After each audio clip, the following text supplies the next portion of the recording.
అందరికి నమస్కారం. ఇవాళటి మన టాపిక్ లోన్ల గురించి మాట్లాడుకుందాం. అసలు ఈ లోన్లు ఏంటి? ఎట్లా పనిచేస్తాయి? ఎవరికి లోన్లు ఇస్తారు? మిగతాళ్ళకి ఎందుకు ఇయ్యరు? ఇవన్నీ కొంచెం మనం లోన్ల గురించి మాట్లాడుకుందాం.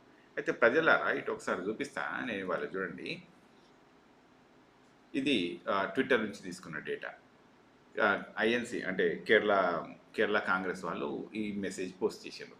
అనిల్ అంబానీ రిలయన్స్ కమ్యూనికేషన్కు అంటే వాళ్ళ కంపెనీకి ఒక 47,251 కోట్లు. 47,251 కోట్లు. అసలు ఈ నంబర్ చూస్తేనే అసలు మనకి ప్రాపర్గా రాస్తే నంబర్ కౌంటర్ రాసుడు కూడా రాదేమో మనందరికి.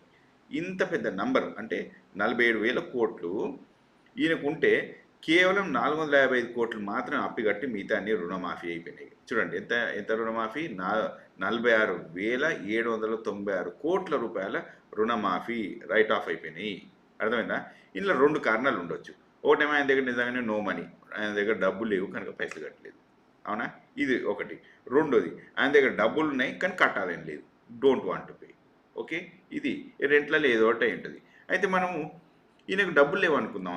ఫస్ట్ సినారియోని తీసుకుందాం, బెనిఫిట్ ఆఫ్ డౌట్ కింద నా దగ్గర పైసలు లేవు కనుక కట్టలేదు అనుకుందాం. అయితే కానీ ఒక్కసారి మళ్ళీ కిందికి వెళ్ళి చూద్దాం ఈయన ఏం చేసిండో. ఇప్పుడు నాకు పైసలు లేవు, కట్టలేదు కదా, మరి ఏ బ్యాంకులు ఈయన నువ్వు అడగలేదు ప్రాపర్గా. ఇగో నేషనల్ ట్రైబ్యునల్ లా ఉంటుంది కదా, వీళ్ళు పెద్దగా ఈయన మీద యాక్షన్ తీసుకున్నది ఏం లేదు, ఏం నడిచింది ఏం లేదు. ఇంకా కింద దీని కింద స్టోరీ చెప్తా నేను. మరి ఇవి ఇట్లుండగా మళ్ళా 10,000 కోట్లు బ్యాంక్ లెండ్ 10,000 crores. ఇది చూడండి, 10,000 కోట్లు మళ్ళా ఎవరికి? అనిల్ అంబానీకి. దేనికి? ఓ సోలార్ ప్లాంట్ స్టార్ట్ చేయడానికి. అయితే సోలార్ ప్లాంట్ స్టార్ట్ చేయడానికి 10,000 కోట్లు ఇస్తే నాకు ఒక క్వశ్చన్. ఇప్పుడు క్రెడిట్ స్కోర్ అనేది ఒకటి ఉంటుంది. అంటే క్రెడిట్ స్కోర్ అంటే ఈ మనిషి అసలు ఇంతకంటే ముందు డబ్బులు ఎట్లా కట్టిండు అనే క్రెడిట్ హిస్టరీ ఉంటుంది కదా, దాని మీదకి క్రెడిట్ స్కోర్ ఉంటుంది. ఇక్కడ అమెరికాలో క్రెడిట్ స్కోర్ ఉంటుంది. మనకి ఏమైనా లోన్ అవి ఇవి కావాలంటే క్రెడిట్ స్కోర్ లేకుంటే ఇవ్వరు. ఓకే, క్రెడిట్ స్కోర్ నీకు ప్రాపర్గా లేకుంటే నీకు పెద్ద పెద్ద లోన్స్ రావు. కానీ మరి ఈ మనిషికి ఎట్లా వస్తాయంటే ఈ మనిషికి అట్నే వస్తాయి, ఇంక ఇవేది వీటికంటే ఎక్కువ కూడా వస్తూ ఉంటాయి. ఇంకా చూపిస్తాం మనకి కిందికి పోతూ ఉంటాయి ప్రజలారా. సో ఇప్పుడు ప్రస్తుతానికి ఏంది, ఈయనని అడిగిన వాళ్ళు ఎవరు? బ్యాంకులు అడగలేదు, కోర్టులు అడగలేదు, ఐటీ అడగలేదు, సిబిఐ, ఈడీలు ఎవ్వరు అడగలేదు, నేషనల్ ట్రైబ్యునల్ లా కూడా అడగలేదు. ఈ ట్రైబ్యునల్ లా గురించి కిందికి వచ్చినాక మళ్ళీ చెప్తా, ఒక సెకండ్. మళ్ళీ కిందికి ఒక్కసారి పోయి చూద్దాం. ఈయన ఇగో ఇది ఎక్కడ పెడుతుండు? ఈ పవర్ కంపెనీ అంటే అనిల్ అంబానీ రిలయన్స్ పవర్. ఇది ఎక్కడ పెడుతుండు? కర్నూలు దగ్గర పెడుతుండ్రు దీన్ని.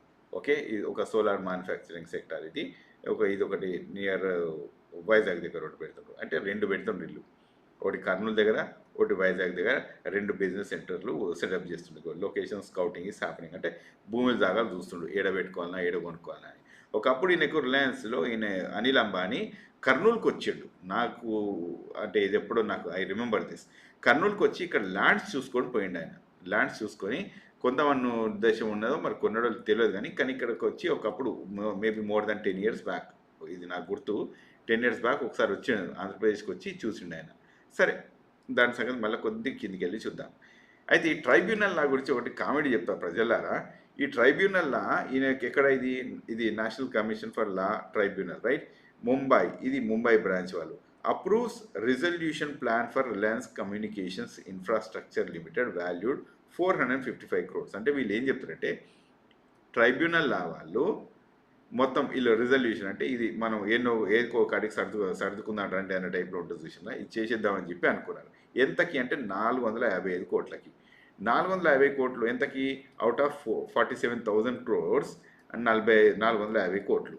Letters like this. అంటే 1% కూడా లేదు, 0.9%. 1% కూడా కనీసం కట్టలేను. 1% కూడా కట్టని వ్యక్తికి మళ్ళీ కొత్తగా పెద్ద లోన్లు. ఓకే, ఇక కొంచెం కిందికి వచ్చి చూపిస్తా. ఈ ట్రైబ్యునల్ లాలో ఎవరున్నారు ఇంకో పెద్ద కామెడీ చూపిస్తా.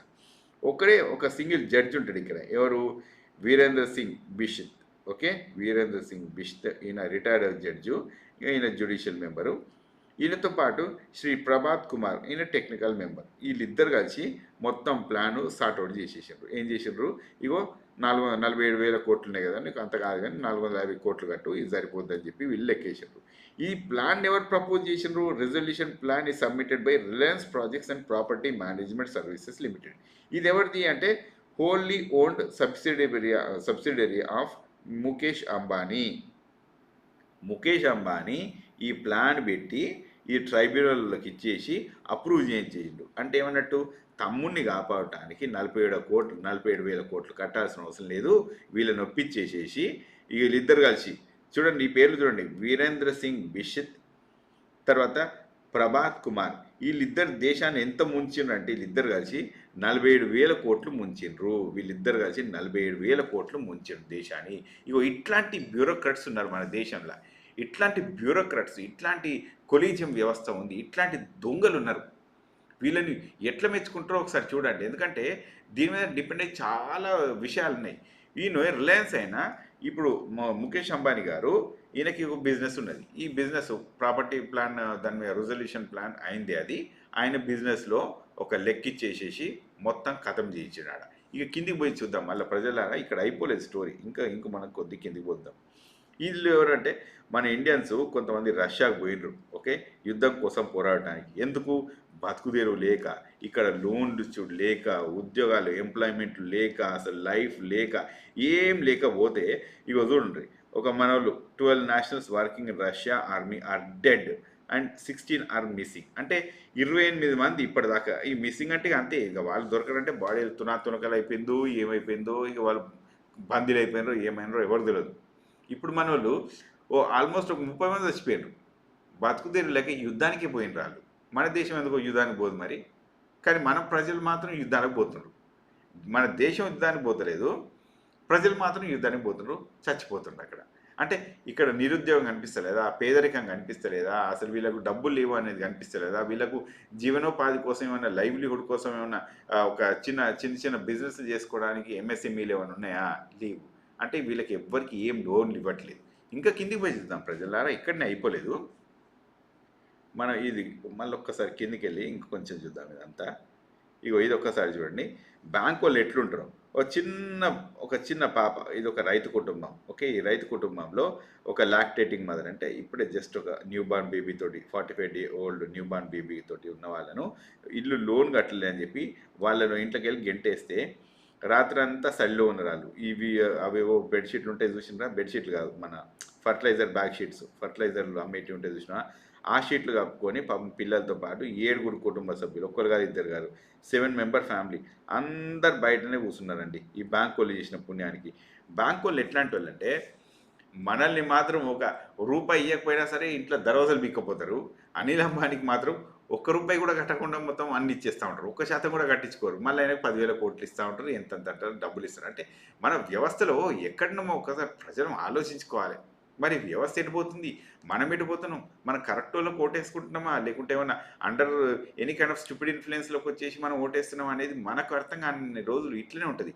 సరే, మనం చదువుకున్న వాళ్ళు చదువుకోలేదు, మిడిల్ క్లాస్లో ఉన్న వాళ్ళు, చదువుకున్న వాళ్ళు ఎంతోమంది ఉన్నారు, మిడిల్ ఏజ్ గ్రూపులు ఉన్న వాళ్ళు కొంత అర్థం చేసుకోగలరు కదా. అర్థం చేసుకొని ఒక పద్ధతి ప్రకారం పోవచ్చు కదా. అన్నెసెసరీగా మనం దేశాన్ని ఇంకా కిందికి తీసుకుపోయి మిడిల్ క్లాస్ ఇంకా సఫర్ చేయడం కంటే ఇక్కడ అయిపోలేదు ప్రజలారా. ఇంకా కొంచెం కిందికి పోయి చూపిస్తుంది చూడండి. You can see this thing. ఇప్పుడు ఇక్కడ అయిపోలేదు కదా. ఇది చూడండి, ఇదేంది, దీనికి జనాలు ఏం తెలియకుండా మాట్లాడుతుండని చెప్పి వితండవాదం ఒకటి మొదలు పెట్టుకొని వస్తారు. ఈ వితండవాదంలో కూడా ఒకటి పట్టుకొచ్చినది. ఈ రిలయన్స్ పవర్ వాళ్ళు ఏం చేసిందంటే, రిలయన్స్లో సబ్సిడరీ గ్రూప్స్ ఉంటాయి. ఇప్పుడు రిలయన్స్ ఉంటుంది కదా, దీనికి 10 ప్రాజెక్టులు ఉంటాయి. ఒకటి మైనింగ్ మీద ఉంటుంది, ఒకటేమో పవర్ మీద ఉంటుంది, ఒకటి టెలికాం మీద ఉంటుంది, ఇట్లా రకరకాలుగా ఉంటుంది కదా. ఈ టెలికాం వీళ్ళు ఏం చేసినంటే అన్ని అప్పులన్నీ టెలికాంలో పవర్ గ్రిడ్లో ఉన్న అప్పులన్నీ తీర్పేసారు వీళ్ళు. ఎవరికి? పవర్ ఫైనాన్స్ కార్పొరేషన్కి ఈ లోన్లు మొత్తం తీర్పేసుకొని వీళ్ళు ఈ పవర్ రిలయన్స్ పవర్ మొత్తం అప్పులు ఫ్రీ. రిలయన్స్ పవర్ అనేది అప్పుల ఫ్రీ ఉంది. అప్పుల ఫ్రీ చేయించుకొని దీనికి 450 కోట్లు ఎంతో ఉన్నట్టున్నది. కింద ఎన్నో కనిపిస్తుందా? 485 కోట్లు ఉంటే మొత్తం క్లియర్ చేసేసి దానికి మొత్తం క్లియర్ చేసేసుకొని పెట్టేసుకొని 450 కోట్ల క్లియరెన్స్ చేసేసి 10,000 కోట్ల ప్రాజెక్టు తీసుకున్నారు. 10,000 కోట్ల ప్రాజెక్టు తీసుకున్నారు. జస్ట్ 450 కోట్లు కట్టి, అంటే ₹1 కడితే నీకు ₹20 వచ్చినట్టు. మరి ఈ పద్ధతి ప్రకారం ఇది ఎట్లా? అంతకంటే ముందేమో 450 కోట్లు కొట్టి 47,000 కోట్లు ఖతం చేసేసారు.